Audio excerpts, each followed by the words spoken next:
In the dawn of human history, after Adam and Eve left the Garden of Eden, their first sons were born. These were Cain and Abel. They represent the very beginning of sibling relationships, a bond that can be strong yet also fragile. Their story unfolds in a world still new, a world where humanity was just starting to understand its place. The lessons from their lives are ancient, yet they speak to us even now. They lived close to the earth, learning its ways. Their experiences laid a foundation for understanding human nature, its potential for good, and its capacity for darkness. This is a story that has been told for millennia, a stark reminder of our shared beginnings and internal struggles. Cain, the elder, chose the path of a farmer. He dedicated his life to tilling the soil, cultivating crops from the ground. He understood the rhythms of planting and harvesting, relying on the earth's bounty for sustenance. Abel, his younger brother, became a shepherd. He watched over his flocks, guiding them to pasture and protecting them from harm. His life was intertwined with the lives of his animals. Both brothers worked hard, their roles essential in these early days. Their professions were different, yet each contributed to the fabric of their nascent society. They were the pioneers of human endeavor, learning to live and work in a world full of promise and peril. A time came when both Cain and Abel felt moved to present offerings to God. This was a deeply significant act, a way to acknowledge the divine and express gratitude or seek favor. Cain brought forth produce from his fields, some of the fruits of his labor as a tiller of the ground. Abel, in contrast, selected from his flock. He chose the firstborn, the very best of his sheep, as his offering. Each brother presented what his life's work had yielded. The act of giving was important, but the spirit and quality behind the gift would soon prove to be even more so. This moment of offering became a pivotal point in their lives. God regarded the offerings of the two brothers. Abel's gift, the choicest of his flock, found favor in God's eyes. It was accepted with pleasure, a sign of approval for the shepherd's earnest devotion. However, Cain's offering, the fruits from his harvest, did not receive the same divine acceptance. The scriptures tell us God was not as pleased with what Cain brought. This distinction, this perceived rejection, struck Cain deeply. It planted a seed of discontent within him. The divine response set in motion a chain of events that would forever mark the story of humanity, highlighting how comparison can lead to bitter feelings. Cain felt the disparity in God's response keenly. His countenance fell, and anger began to simmer within him. He looked at his brother Abel, whose offering had been accepted, and a dark emotion started to take root: jealousy. This was not a fleeting annoyance. It was a consuming envy that grew with each passing moment. He could not understand why his efforts were deemed less worthy. This feeling of being overlooked, of being second best, began to twist his perspective. The joy he might have found in his own labor was overshadowed by this bitter resentment. He allowed this negative emotion to fester, clouding his judgment and poisoning his heart. God, seeing the turmoil in Cain's heart and the anger visible on his face, spoke to him directly. He cautioned Cain, asking why he was so angry and why his face was downcast. God explained that if Cain did what was right, he too would be accepted. But if he did not do what was right, sin was crouching at his door, eager to control him. God urged Cain to rule over this inclination, to master the destructive impulses that were rising within him. This was a divine warning, an opportunity for Cain to choose a different path, to overcome the darkness that threatened to engulf his spirit. Tragically, Cain did not heed God's warning. The jealousy and anger had taken too firm a hold. He allowed these destructive emotions to dictate his actions. One day, Cain invited his brother Abel to go out into the field with him. Abel, unsuspecting, accompanied his brother. There, in the solitude of the open land, Cain rose up against Abel. Overcome by his rage and envy, he attacked his younger brother. The scriptures recount this terrible act, the first murder in human history. A life was violently taken, a bond of brotherhood shattered by an inability to control a consuming negative force. After this dreadful event, God confronted Cain.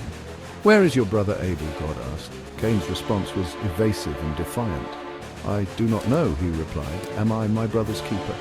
This question has echoed through the ages, a stark representation of denying responsibility and feigning ignorance in the face of wrongdoing, but God knew what Cain had done. The blood of Abel cried out from the ground, a silent testament to the violence that had occurred. Cain's attempt to conceal his sin was futile. The truth of his actions was laid bare before the divine presence, marking a profound loss of innocence. The consequences of Cain's actions were swift and severe. God declared Cain cursed from the earth, which had opened its mouth to receive his brother's blood from his hand. When Cain would till the ground, it would no longer yield its strength to him. This was a profound punishment for a farmer, his very livelihood and connection to the earth severed. Furthermore, God decreed that Cain would become a fugitive and a wanderer on the earth. He would have no settled place, no community to call his own. This sentence reflected the deep rupture his actions had caused, not just with his brother, but with the very fabric of existence and his connection to the divine order. Cain, faced with this judgment, cried out to God. He lamented that his punishment was greater than he could bear. He expressed a deep fear. Now that he was to be a wanderer, anyone who found him might kill him, seeking retribution or simply seeing him as an outcast. This was the cry of a man who understood the gravity of his isolation and the precariousness of his future. His sin had not only taken Abel's life, but had also thrown his own into a state of constant peril and despair. He recognized the enormity of his transgression and the bleakness of the path that now lay before him. In a surprising turn amidst the judgment, God showed a measure of mercy. Though Cain's sin was great and his punishment severe, God did not wish for him to be endlessly hunted. To protect Cain from being killed by others, God placed a mark upon him. This mark served as a divine warning. Anyone who harmed Cain would face vengeance sevenfold. This act of protection is complex. It did not absolve Cain of his guilt, nor did it lessen his punishment of exile. However, it did ensure his physical survival, a sign that even in the face of profound sin, divine oversight was not entirely withdrawn. Thus, Cain departed from the presence of the Lord and settled in the land of Nod, east of Eden. The name Nod itself means wandering, a constant reminder of his sentence.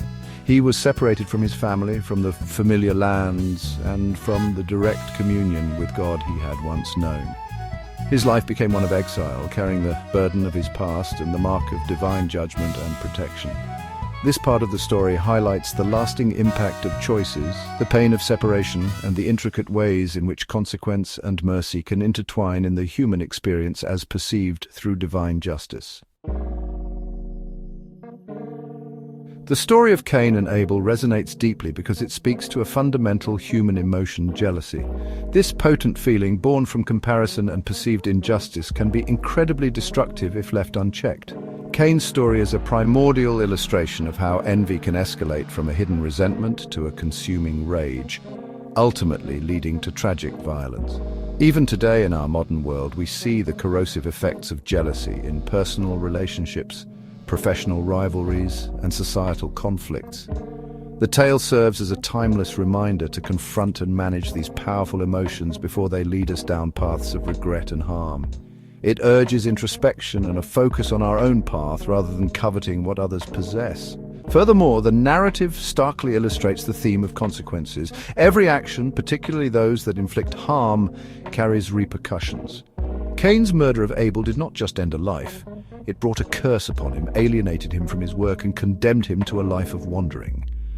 This principle holds true in every human life and society. Our choices have impacts, both seen and unseen, immediate and long-term.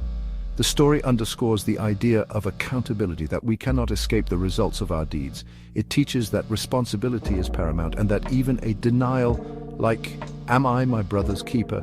cannot erase the truth or mitigate the inevitable fallout from harmful behavior.